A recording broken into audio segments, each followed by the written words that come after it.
Malaikat Part 2. Kekuatan, kemampuan, fungsi malaikat.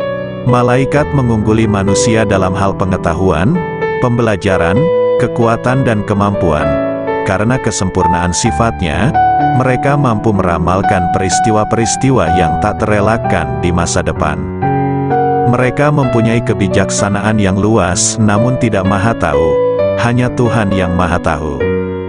Kata pemazmur dalam mengagungkan Sang Pencipta, apakah manusia itu sehingga engkau memperhatikannya, dan anak manusia, sehingga kamu mengunjunginya, sebab engkau telah menjadikannya sedikit lebih rendah dari para malaikat, dan telah memahkotainya dengan kemuliaan dan kehormatan. Kitab Mazmur, bab 8 ayat 4-5, pemazmur berbicara kepada para malaikat dengan mengatakan, Pujilah Tuhan, hai para malaikatnya, yang unggul dalam kekuatan, yang melakukan perintah-perintahnya, dan mendengarkan suara firman-Nya. Kitab Mazmur bab 103 ayat 20. Para malaikat memuja Allah, bersujud memujanya dan seolah-olah terus memujinya siang dan malam. Mereka selalu siap untuk memenuhi kehendak dan perintah-Nya. Melalui para malaikatlah Allah yang tak kasat mata, dapat berhubungan dengan manusia. Tidak ada manusia yang pernah melihat Allah. Injil Yohanes bab 1 ayat 18. Dan para malaikat Allah berdiri di hadapannya setiap saat. Wajah mereka ditutupi sayap, seperti yang dilihat oleh Nabi Yesaya. Kitab Yesaya bab 6 ayat 1-4. Allah mengirimkan malaikat ke bumi kita untuk merawat orang-orang beriman, memenuhi kebutuhan mereka, menjaga dan menyelamatkan mereka dari musuh-musuh rohani atau jasmani. Pemazmur berbicara kepada orang-orang beriman dengan mengatakan, sebab Dia akan memberikan malaikat-malaikatnya untuk menjagamu dalam segala jalanmu. Mereka akan mengangkatmu dengan tangan mereka, jangan sampai kakimu terbentur batu. Kitab Mazmur bab 91 ayat 11-13. Dan malaikat Allah mengelilingi orang-orang yang takut akan Dia, dan menyelamatkan mereka. Kitab Mazmur bab 34 ayat 7. Kitab suci penuh dengan pelayanan yang dilakukan para malaikat kepada umat manusia dalam pemenuhan perintah Allah. Ketika Allah mengusir manusia dari Taman Eden, Dia menempatkan kerub untuk menjaga jalan pohon kehidupan. Kekuasaan malaikat dan kewibawaannya yang berasal dari Allah terwujud di sini. Ketika malaikat itu mengulurkan tangannya ke atas Yerusalem untuk menghancurkannya. 2 Samuel ayat 24-16, dan pada 2 Raja bab 19 ayat 35, malaikat Allah keluar, dan membunuh 100 orang di perkemahan orang Asyur. Tuhan Allah memberi para malaikat wewenang untuk mengendalikan unsur-unsur materi, mengelola dan menjaganya, namun Allah tidak pernah mengizinkan mereka mengubah hukum atau prinsip yang ditetapkan oleh Allah, dan Allah juga tidak mengizinkan mereka mengubah prosedur apapun tanpa izinnya.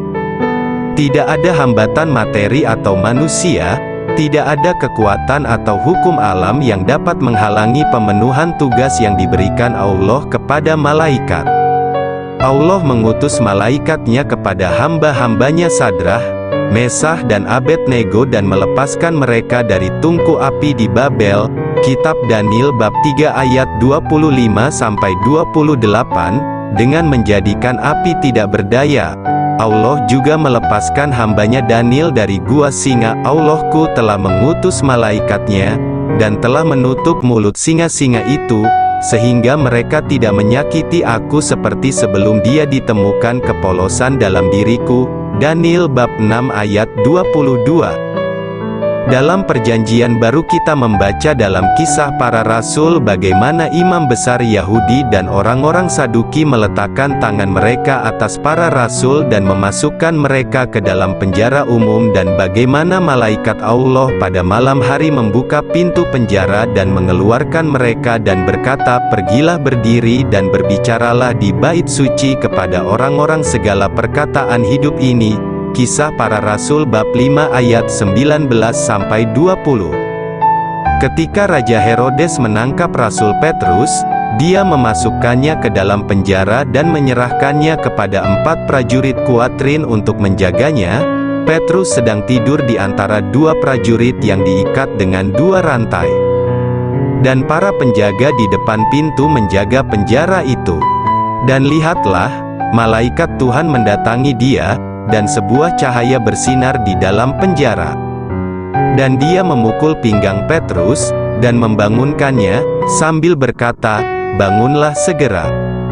Dan rantainya terlepas dari tangannya, dan malaikat itu berkata kepadanya, "Kenakanlah dirimu dan ikatlah sandalmu." Dan dia melakukannya, dan dia berkata kepadanya, "Letakkan pakaianmu di sekelilingmu, dan ikuti aku." Dan dia keluar, dan mengikutinya, dan tidak menyangka bahwa memang benar apa yang dilakukan malaikat itu. Tapi mengira dia melihat sebuah penglihatan.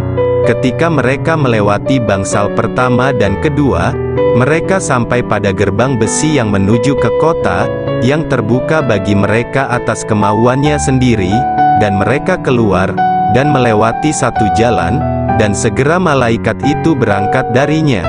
Dan ketika Petrus sadar, dia berkata, "Sekarang aku tahu dengan pasti, bahwa Tuhan telah mengutus malaikatnya, dan telah melepaskan aku dari tangan Herodes, dan dari semua pengharapan orang-orang Yahudi." Bersambung. Terima kasih.